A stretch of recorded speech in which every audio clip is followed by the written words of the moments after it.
Check করে নিই, এখানে অনেক সময় কিছু থাকে। আর এখানে কিন্তু আমি একটা শর্ট গানের পার্ট পেয়ে গেছি, এটা অ্যাসেম্বল হয়ে গেলেই ঠাকুমার সাথে পার্সোনালি অনেক কথা বলতে পারবো। যাই হোক, আপাতত অ্যাসেম্বল হয়নি, একটা পার্ট পেয়েছি।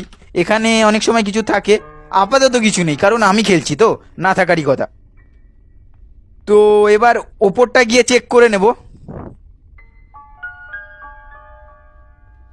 আচ্ছা, কাজ করি, আগে প্লে হাউসের দিকে যাই। এদিক থেকে যাওয়া যায় না? হ্যাঁ হ্যাঁ, এখানটা থেকে তো প্লে হাউসে যাওয়া যায়। প্লে হাউসেও কিন্তু অনেক কিছু থাকে, আপাতত তো এখানে কিছু নেই।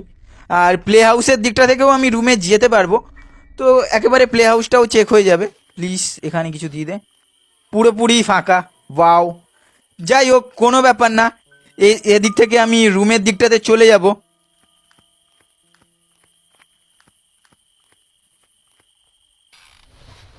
আর সামনেটাতে কিন্তু আমি ফাইনালি একটা স্পাইডার বুক পেয়ে গেছি।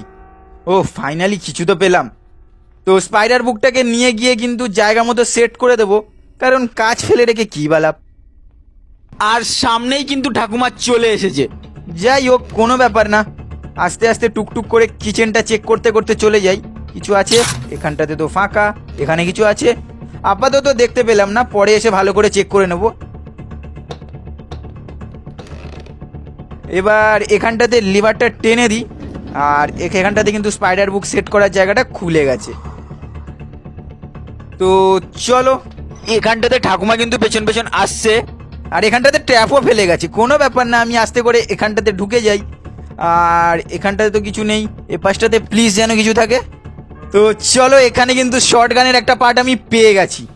আর একটা পার্ট পেয়ে গেলেই ঠাকুমাকে কিন্তু আমি ভালো করে একটু আদর করতে পারবো। যাই হোক, এখান থেকে কিন্তু ঠাকুমা চলে গেছে, এই সুযোগে কিন্তু আমি বাইরে বেরিয়ে যাব। আরে ইয়ার, এই সময় এই বক্স